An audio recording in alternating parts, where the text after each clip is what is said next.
Hi, it's me again. I'm going to read another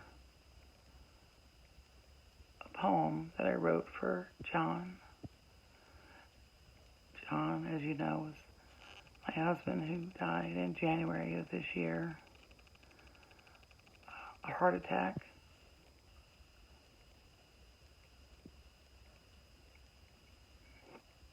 Sorry, it's really hard not to cry as I talk about him. Anyway, this poem is called Why.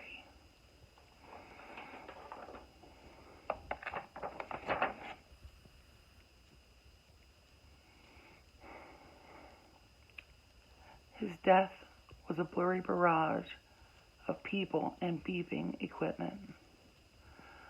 But while my head knew it was happening, my heart seemed very resistant. I held on to his hand and spoke words of love, need, and reminisced over memories.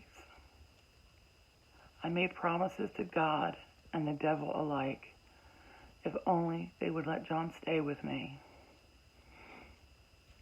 I memorized every single line on his handsome face, his strong arms, and large hands. I told him if he just opened his eyes and stayed with me, he could make of me any demand. I sat forever, it seemed, talking about our daughter and our cats and how they all missed him.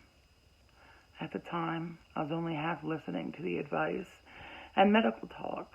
It all sounded too grim. I couldn't help but think about how these awful things don't happen in real life. People we truly love don't have sudden heart attacks and leave us behind and alone, full of strife. As I was sitting there, begging John to give me anything, any sign that he heard me, I knew better in my head it wasn't going to end well. Things would not end happily. No, this was no blockbuster hit or Hollywood movie.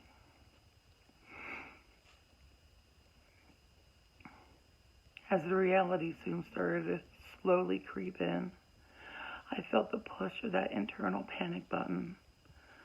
John was who I wrapped my entire life in. Without him, I was just another lonely shut-in. John has been by my side for years and years. He is the one who knew all my dreams and every single fear. How was I going to make it day after day without my man by my side? John was the only one for me. He was it. I would never be another bride. John and I had a deep and rich and interesting history. Our lives were that of a lame love story, not a confusing or sad mystery. Soon enough, the level-headed doctors and nurses started to ask this and advise that.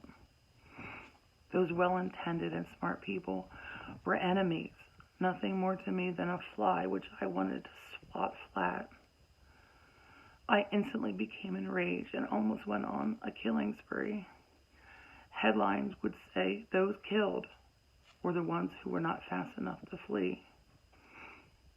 Of course, all I did was watch and sob uncontrollably as they unplugged the machines. I could hear the unforgettable wails of a child who had just lost her best friend and daddy. For maybe the third time in my life, I could see my dad by my side start to cry. This is something I will never forget. The love of my life has just died. But for God's sakes, why?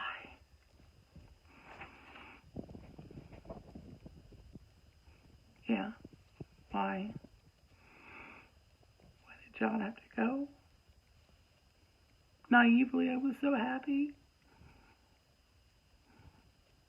I thought our perfect life would never, ever, ever, ever end. I would always say the same thing. Almost every day he said it like a mantra.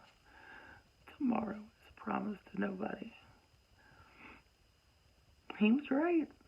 Turns out he was right.